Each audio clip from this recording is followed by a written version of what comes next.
नमस्कार, मैं हूं आपके साथ अंकिता पाल। बुलेटिन की शुरुआत करते हैं। जोधपुर केंद्रीय संस्कृति एवं पर्यटन मंत्री गजेंद्र सिंह शेखावत जोधपुर पहुंचे हैं, जहां पर गजेंद्र सिंह शेखावत ने एयरपोर्ट पर मीडिया से बात करते हुए कहा कि हर घर तिरंगा भारत की शान है। प्रधानमंत्री नरेंद्र मोदी ने आजादी का अमृत उत्सव के समय से जो प्रक्रिया प्रारंभ की थी, तिरंगा जो देश को इस विविधताओं से भी भरे हुए भारत को एकता के सूत्र में बांधने वाला प्रमुख घटक है। हम सबके लिए स्वाभिमान का प्रतीक है, हम सबके लिए सम्मान का प्रतीक है। स्वतंत्रता दिवस के दिन हम सब लोग अपने घर पर, अपने प्रतिष्ठानों पर सम्मान के साथ में तिरंगा लहरा रहे हैं। उससे पहले तिरंगा लेकर कि हम तिरंगा यात्राओं और मंडल तक आयोजित करें, और ऐसा बीजेपी का निश्चय है, और साथ ही हर घर तक तिरंगा फहराएं। इसको लेकर भी व्यापक स्तर पर योजना तैयार की गई है।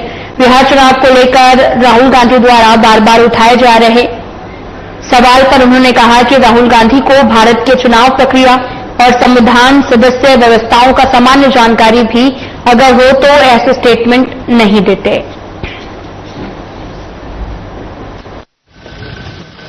रक्षाबंधन भारत जो त्योहारों का देश है, पर्वों का देश है, उत्सवों का देश है, आनंद का देश है। उन त्योहारों की लंबी श्रृंखला में रक्षाबंधन सबसे चमकती हुई मस्तक मणि की तरह है। जिस तरह से भगवान श्री राम के गले में जो माला है उसमें कौस्तुभ मणि सबसे ज्यादा चमकता हुआ सितारा होती है, उसी तरह से वो मणि सबसे चमकती हुई। ये पर्व है संकल्प का, ये पर्व है उत्तरदायित्व के एहसास कराने का, करने का और कराने का। कालांतर में ये पर्व जो है सिमटते हुए भाई और बहन के रिश्ते तक सीमित हो गया।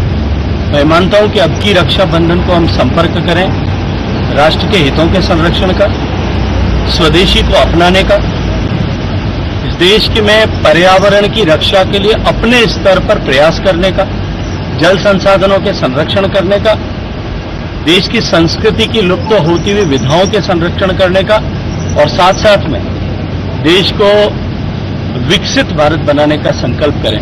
हम समाज के प्रति, पर्यावरण के प्रति, संस्कृति के प्रति और राष्ट्र के प्रति जो हमारा उत्तरदायित्व है, इसको स्मरण करते हुए हम सब लोग संकल्पबद्ध हों। इस रक्षाबंधन पर मैं इस तरह की शुभकामनाएं देना चाहता हूं। सभी बहनें अपने भाइयों को, सभी यजमान अपने पुरोहितों को, गुरुओं को जो राखी बांधेंगे, उन सबको जिस तरह का रक्षा का वचन देंगे, उन सब के संकल्प और वचन सिद्ध हों। राज्य स्तरीय स्वतंत्रता दिवस समारोह को लेकर जोधपुर शहर में पूरी सुरक्षा व्यवस्था चौक चौबंद कर दी गई है। समय समय पर संभागीय आयुक्त, जिला कलेक्टर, पुलिस कमिश्नर सहित सभी अधिकारी स्टेडियम का जायजा लेकर जांच कर रहे हैं, और वहीं सुरक्षा व्यवस्था को भी ध्यान में रखते हुए होटल, रेस्टोरेंट आदि की भी जांच की जा रही है, और इसके साथ ही संदिग्ध लोगों पर कड़ी निगरानी देखा जा रहा है। और साथ ही आपको ये भी बताते चले कि स्टेडियम के आसपास फ्लैग मार्च किया जा रहा है और ड्रोन से भी निगरानी रखी गई है।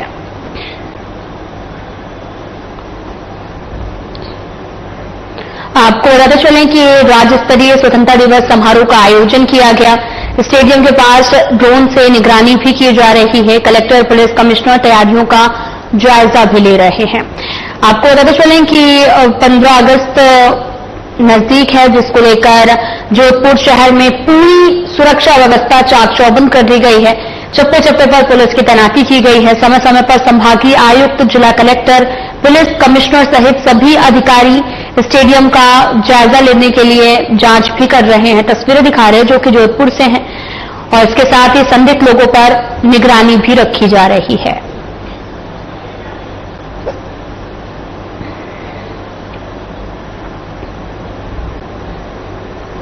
तो वहीं बीकानेर में रक्षाबंधन का पर्व हर्षोल्लास के साथ मनाया जा रहा, जहां बहनें अपने भाई के हाथों में राखी बांधकर उनके दीर्घायु और स्वस्थ जीवन की कामना कर रही हैं। और इसी कड़ी में देश की सुरक्षा के लिए तैनात बीएसएफ के जवानों के साथ भी महिलाओं और बालिकाओं ने भी रक्षाबंधन मनाया है। सीमा सुरक्षा बल सेक्टर मुख्यालय पर रक्षाबंधन का पर्व उत्साहपूर्वक मनाया गया। राजस्थान उच्च न्यायालय की अधिवक्ता अर्पिता की अगुवाई में महिलाओं और बालिकाओं ने बीएसएफ के जवानों का मुंह मीठा कराकर उन्हें राखी बांधी। वहीं बीएसएफ की महिला जवानों ने भी पुरुष जवानों को रक्षा सूत्र बांधा है। इस अवसर पर बीएसएफ के कमांडेंट बीएल यादव ने बताया कि रक्षा सूत्र बांधने के इस आयोजन का उद्देश्य बॉर्डर पर देश के लिए खड़े जवानों का मनोबल बढ़ाना है। उन्होंने महिलाओं और बालिकाओं का आभार व्यक्त करते हुए कहा कि उन्होंने अपने घरों से दूर यहां पर बॉर्डर पर बैठे जवानों को राखी बांधकर सही अर्थों में रक्षाबंधन का उत्सव मनाया है।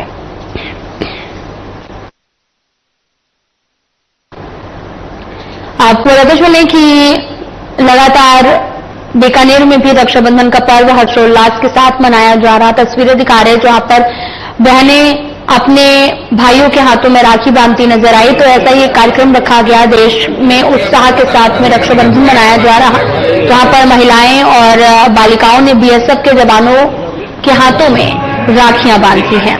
साथ ही बीएसएफ के कमांडेंट ने इस पर आभार भी व्यक्त किया।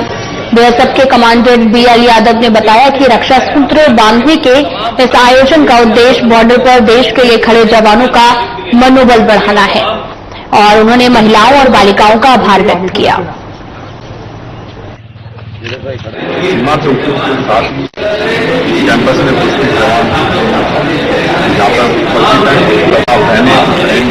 स्कूलों से यहाँ पर बता दिया बताने के लिए आज हमारी सरहद की रक्षा करते हुए जो भाई जो अपने घरों पे नहीं जा सकते हैं वहाँ पे उनकी कलाई सुनी नहीं है। इसके लिए मैं भारतीय बनी राष्ट्रीय बधाई संदेश और एक पूरा हम सेट बनाते हैं कई वर्षों की अपने बहनों की मेहनत है और वो मैं लेकर के आती हूँ। रक्षाबंधन का पर्व जहां एक और भाई बहन के पवित्र रिश्ते को समर्पित है, वहीं श्याम भक्ति सेवा संस्थान ने इस अवसर को देश सेवा और राष्ट्र प्रेम के उत्सव के रूप में मनाते हुए एक अनोखी पहल की है, जहां पर कार्यक्रम की अध्यक्षता श्याम भक्ति सेवा संस्थान की अध्यक्ष मोनिका प्रजापति ने दी और साथ ही कार्यक्रम में बड़ी संख्या में बीएसएफ के जवानों को सामूहिक रूप से राखी बांधकर खुशियां बांटी गई। श्याम भक्ति सेवा संस्थान के सचिव राजकुमार रामचंदानी ने बताया कि संस्थान अध्यक्ष मोनिका प्रजापति के निर्देशन में संस्थान के सदस्यों ने परंपरागत तरीके से जवानों की आरती उतारी, तिलक लगाया और राखी बांधकर मिठाई खिलाई। इस कार्यक्रम के माध्यम से संस्थान ने न केवल देश की रक्षा में तैनात जवानों के प्रति सम्मान प्रकट किया, बल्कि उनकी हौसला अफजाई भी की है। सामूहिक रूप से आयोजित इस रक्षाबंधन कार्यक्रम में बीएसएफ के जवान भावुक और प्रफुल्लित नजर आए। जवानों ने बताया कि आयोजन उन्हें उनके घर और परिवार की याद दिला रहा। इसके साथ ही उन्होंने संस्था का आभार व्यक्त किया। वहीं संस्था अध्यक्ष मोनिका प्रजापति ने कहा कि आयोजन देश की सीमाओं पर तैनात जवानों के प्रति सामाजिक कृतज्ञता और आत्मीयता प्रकट करने का एक प्रयास था, जिससे यह संदेश गया है कि पूरा देश उनके साथ है, उन्हें याद करता है और उनके त्याग का सम्मान करता है।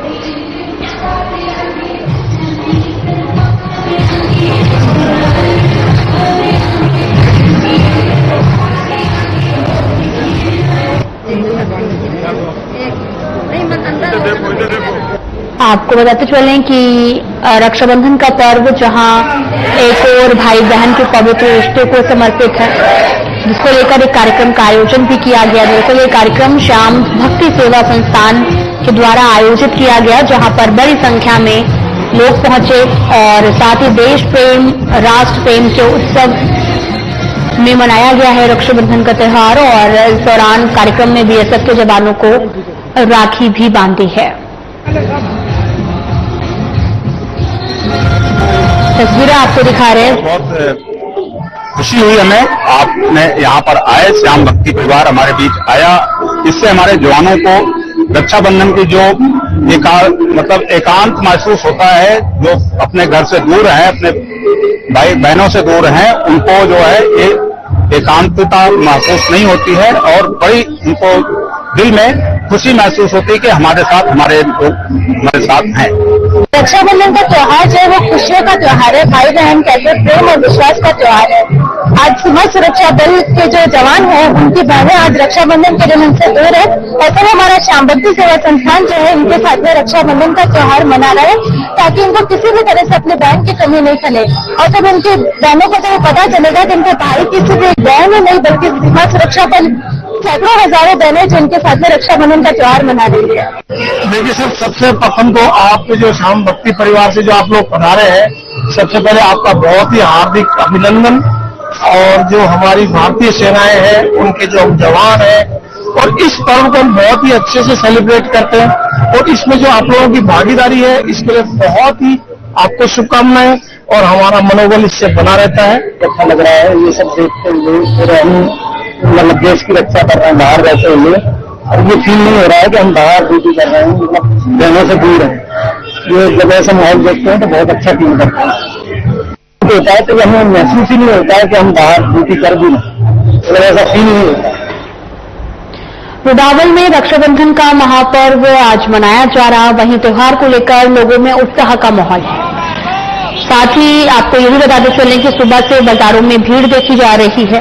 बहन भाइयों की कलाई पर राखी बांध रही हैं और त्योहार को लेकर रुदावल कस्बे में एडिशनल एसपी हरिराम कुमावत ने बैठक का आयोजन किया था, जिसमें सभी अधिकारियों को सुरक्षा व्यवस्था के कड़े इंतजाम करने के निर्देश दिए।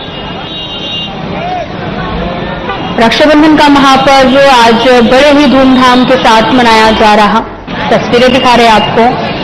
त्योहारों को लेकर लोगों में काफी ज्यादा उत्साह का माहौल है और सुबह सुबह ही बाजारों में भीड़ भी देखने को मिली और बहनें भाइयों की कलाई पर राखी बांध रही हैं।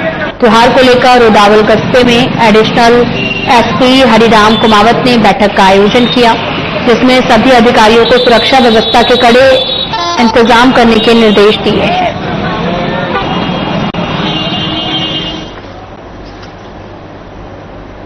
जोधपुर के सरदारपुरा बी रोड के पास में बांधनी शोरूम में दिव्या चौहान ने अपनी बेटी के लिए 6000 की राखी पर्व के लिए ड्रेस खरीदी थी, जो डिफेक्टिव निकली, जिसको दुकानदार ने चेंज करने से मना कर दिया। जिससे नाराज कस्टमर ने दुकान के बाहर ही ड्रेस को आग लगा दी और वीडियो सोशल मीडिया पर अब जमकर वायरल हो रहा है। तो तस्वीरें भी आपको दिखा रहे हैं, जहां पर जोधपुर की तस्वीरें हैं। ड्रेस एक्सचेंज ना होने से ग्राहक काफी ज्यादा नाराज हो गया था और जिसको लेकर उसने उस ड्रेस पर आग लगा दी है और जिसका किसी ने वीडियो बना लिया। दरअसल दिव्या चौहान ने अपनी बेटी के लिए 6000 की राखी पर्व की ड्रेस खरीदी थी, जो डिफेक्टिव निकली है, जिसको दुकानदार ने चेंज करने से मना कर दिया और जिससे कस्टमर काफी ज्यादा नाराज हो गया और ड्रेस को आग के हवाले कर दिया।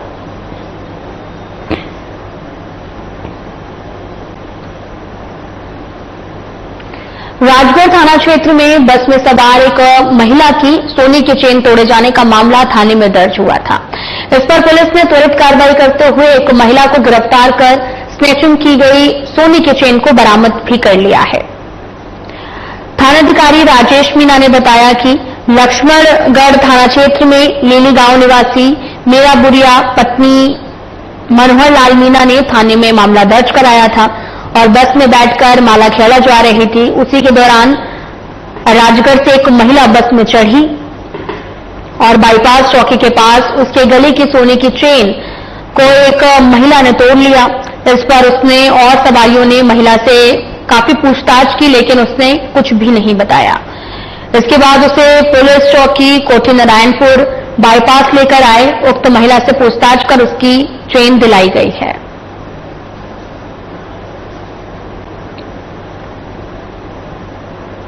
खबर हनुमानगढ़ के टिब्बी क्षेत्र से है, जहां टिब्बी पुलिस ने अपहरण, दुष्कर्म और पोस्को एक्ट प्रकरण में वांछित अभियुक्त को गिरफ्तार किया है और साथ ही पुलिस महानिरीक्षक Bikaner range Hemant Sharma, IPS Harishankar police अधीक्षक जिला हनुमानगढ़ के निर्देशन में त्वरित पुलिस अधीक्षक जनेश तंवर और वित्त अधिकारी कर सिंह वृत्त संगरिया के निकट सुपरविजन में वांछित अपराधियों की गिरफ्तारी की निरंतरता में हंसराज लूंड्रा थानाधिकारी पुलिस ने टीम वांछित मुलाजिम लखविंदर सिंह को गिरफ्तार कर लिया है। थाना क्षेत्र में रहने वाली परिवादिया ने एक रिपोर्ट की पेश और प्रार्थी की नाबालिग पुत्री को रहने वाली परिवादिया ने एक रिपोर्ट पेश की थी, जिसमें प्रार्थी की नाबालिग पुत्री को आरोपी लखविंदर सिंह बहला फुसलाकर भगा ले गया। वहीं नाबालिग की तलाश करने के लिए थानाधिकारी हंसराज लूना ने अलग अलग टीमों का गठन कर तलाश शुरू कर दी और पीड़िता की तलाश कर सखी सेंटर हनुमानगढ़ छोड़ गया है।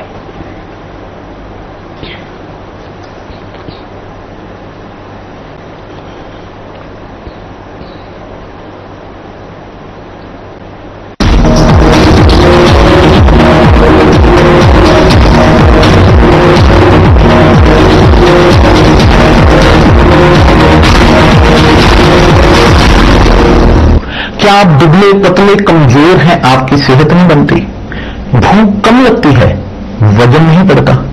दरअसल मेन बात खाना पीना नहीं है, मेन बात है खाया पिया लगना। और अगर खाया पिया लगेगा ही नहीं तो आपकी सेहत बनेगी कैसे? इसलिए हमारी संस्था सन्यासी आयुर्वेदा ने एक ऐसी दवा का निर्माण किया है जो कि आपके लिवर, आपके पाचन तंत्र को दुरुस्त करने का काम करती है, ताकि आप जो भी खाएं उसका पूरे का पूरा निचोड़ आपके शरीर को लगे, आपकी भूख बढ़े, खाया पिया सही से लगे, नया खून बने, हड्डियों में जान आए, वजन बढ़े और आप मोटे तगड़े खूबसूरत पर्सनैलिटी के मालिक बन जाए। सिर्फ 699 रुपए की पूरे 1 महीने की दवा होती है और आप इसे घर बैठे 01145454545 पर फोन करके दवा मंगवा सकते हैं। यशस्वी प्रधानमंत्री नरेंद्र मोदी जी के मार्गदर्शन में माननीय मुख्यमंत्री योगी आदित्यनाथ जी द्वारा अपनाई गई परंपरा के साथ प्रगति की नीति गोवंश संरक्षण और गोधन इकोनॉमी की दिशा में समूचे देश के लिए बन गई एक मॉडल योजना। 2018-19 में निराश्रित गोवंश की समस्या के निदान हेतु स्पष्ट नीति निर्धारण के बाद प्रदेश में अवैध बूचड़खाने बंद हो गए। 2017 से पहले सिर्फ 100 गो आश्रय स्थल थे, 2025 में जिनकी संख्या 7,700 से भी अधिक हो चुकी है। मुख्यमंत्री सहभागिता योजना के अंतर्गत गोवंश के भरण पोषण के लिए डीबीटी के माध्यम से वितरित की जा रही है सहायता राशि। 2017 के बाद गोधन उत्पादों के अर्थतंत्र को पहली बार समझा गया तो आर्थिक उन्नति का नया मॉडल भी स्थापित हो गया। महिला स्वयं सहायता समूहों की सक्रिय भूमिका ने ग्रामीण क्षेत्रों में सृजित किए रोजगार के नए अवसर। काम दमदार, डबल इंजन सरकार।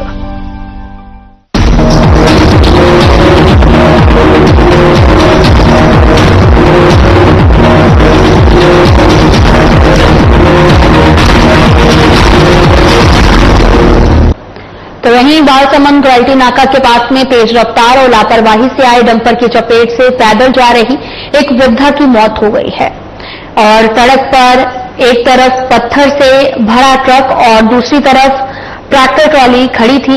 डंपर चालक ने बीच में से ही निकालने के प्रयास में महिला को कुचलकर ट्रक से भिड़ गए, जिससे एक बाइक सवार युवक भी घायल हो गया। वहीं थानाधिकारी किशनलाल बिश्नोई ने बताया कि नागौर जिले में मुंडवा हॉल मगजी की घाटी रॉयल्टी नाका के पास निवासी कुरी पत्नी उकाराम भार्गव पैदल ही बालसमंद रोड से निकल रही थी। रॉयल्टी नाका के पास पहुंची तो पीछे से तेज रफ्तार डंपर ने महिला और बाइक सवार को टक्कर मार दी है। पुलिस ने शव को कब्जे में लेकर पोस्टमार्टम के लिए भेज दिया और घायल को इलाज के लिए अस्पताल में भर्ती कराया गया है।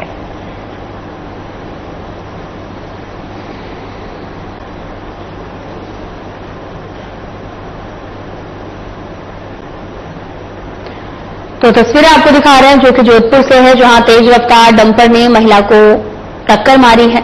महिला की मौत हो गई है और बाइक सवार युवक घायल हो गया है। पुलिस ने पोस्टमार्टम के लिए भेज दिया है शव को।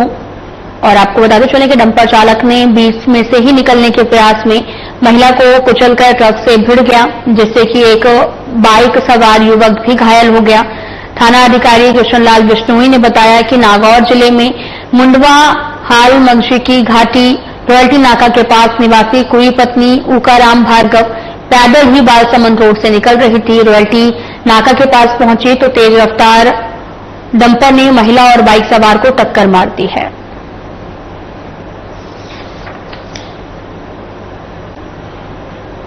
जोधपुर शहर के थाना क्षेत्र से एक हैरान करने वाला मामला सामने आया, जहां पर पुलिस कांस्टेबल ने अपनी ही पत्नी के साथ में जमकर मारपीट की, चाकू से हमला कर उसे घायल कर दिया है। और आपको ये भी बताते चलें कि चाकू से हमला से काफी ज्यादा घायल हो गए और घटना 80 फीट रोड क्षेत्र की बताई जा रही है। आरोपी पुलिस कांस्टेबल सुधीर उर्फ सचिन ट्रैफिक पुलिस जोधपुर में तैनात था। उसने घरेलू विवाद के चलते पत्नी से मारपीट की और गुस्से में आकर पैर पर चाकू से हमला कर दिया। हमले में महिला घायल हो गई, जिसे इलाज के लिए अस्पताल में भर्ती कराया गया है। घटना की सूचना मिलते ही माता का थाना पुलिस मौके पर पहुंची और जांच शुरू कर दी है। फिलहाल पुलिस ने आरोपी कांस्टेबल के खिलाफ मामला दर्ज कर आगे की कार्रवाई प्रारंभ कर दी है। बताया ये भी जा रहा है कि आरोपी पर कर्जा होने पर पत्नी को पिहर से 2 लाख रुपए लाने के लिए कर रहा था परेशान, जिसकी शिकायतें पहले भी सामने आ चुकी हैं। 3-4 महीने पूर्व आरोपी के भाई ने भी अपनी पत्नी की निर्मम हत्या की, जिसमें आरोपी का नाम भी था, लेकिन औरदी के रोक के चलते अधिकारियों से साठगांठ की हुई थी।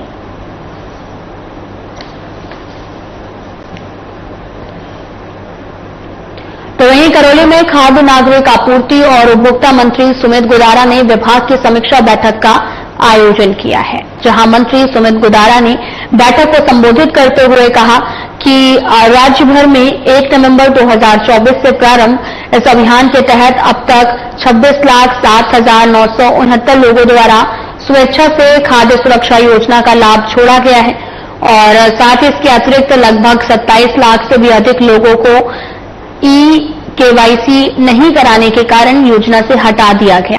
साथ ही जिले में कुल 1,17,000 से अधिक अपात्र लाभार्थियों को हटाया गया। इसके परिणाम स्वरूप राज्य में लगभग 53 लाख पात्र अभ्यर्थियों और जिले में 1,03,569 नए पात्रों को राष्ट्रीय खाद्य सुरक्षा योजना से जोड़ा जा चुका है। उन्होंने कहा कि राज्य सरकार निरंतर सभी पात्र वंचितों को खाद्य सुरक्षा उपलब्ध करवाने की दिशा में काम कर रही है।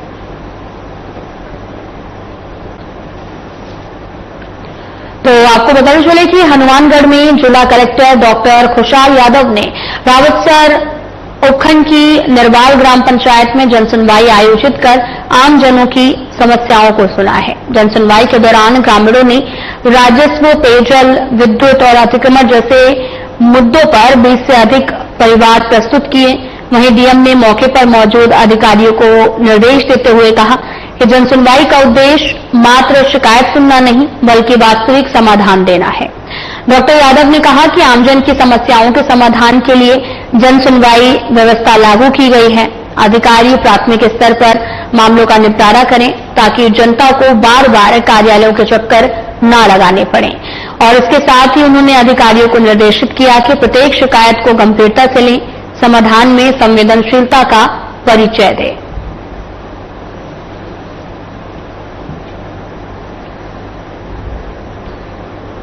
तो वहीं खरीफ फसल सामत 2082 की गिरदावरी प्रक्रिया में चकबंदी क्षेत्र से आ रही समस्याओं के समाधान के लिए राजस्व विभाग अजमेर की उच्च स्तरीय टीम हनुमानगढ़ पहुंची है।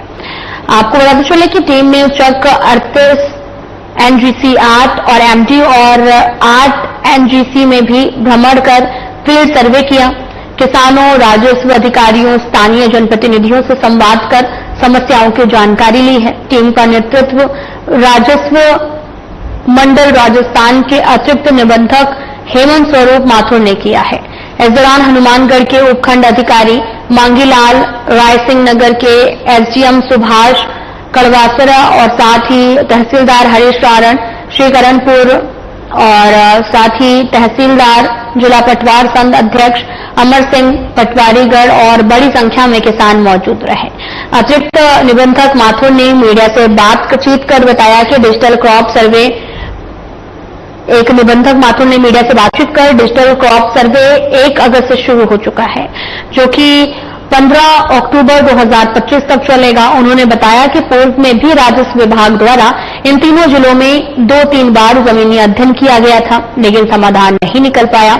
इसलिए इस बार टीम खुद फील्ड में जाकर समस्याओं को समझने का प्रयास कर रही है।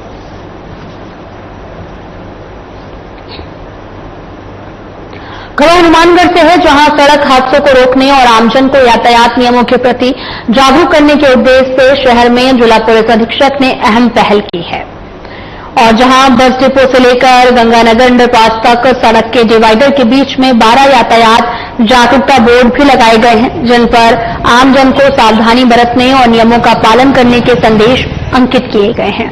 यातायात थाना प्रभारी अनिल चिंदा ने जानकारी देते हुए बताया कि ये साइन बोर्ड जिला पुलिस अधीक्षक हरिशंकर के निर्देशानुसार लगाए गए हैं।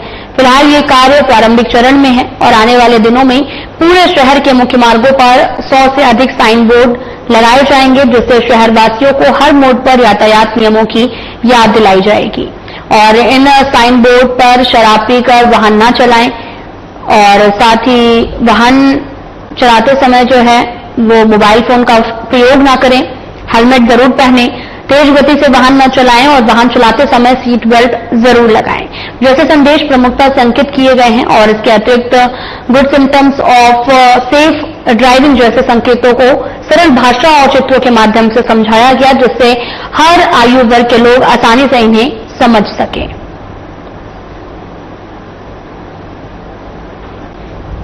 आपको बताते चले कि सड़क सुरक्षा को लेकर तमाम तरह के अभियान लगातार चलाए जाते हैं और एक और बड़ा कदम इस पर लिया गया है, जहां पर डिवाइडर के बीच में लगाए गए हैं यातायात जागरूकता बोर्ड। तस्वीरें जहां पर आपको दिखा रहे हैं और यातायात नियमों के प्रति लोगों को जागरूक किया जा रहा है, जिससे हर आयु वर्ग के लोग आसानी से इन्हें समझ सकेंगे।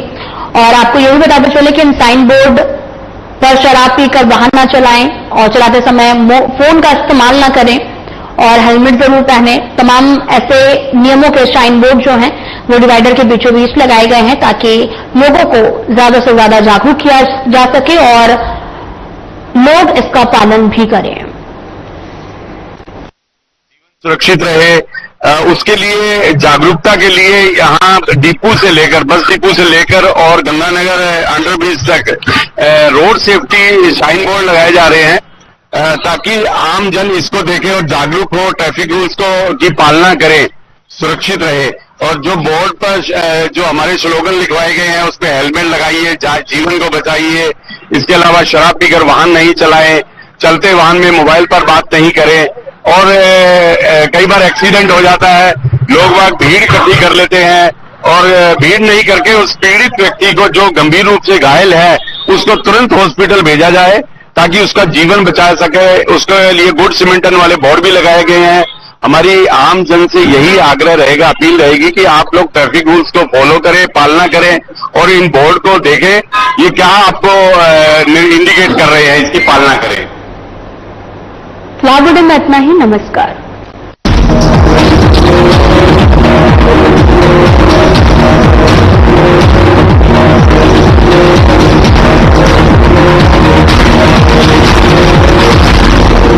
क्या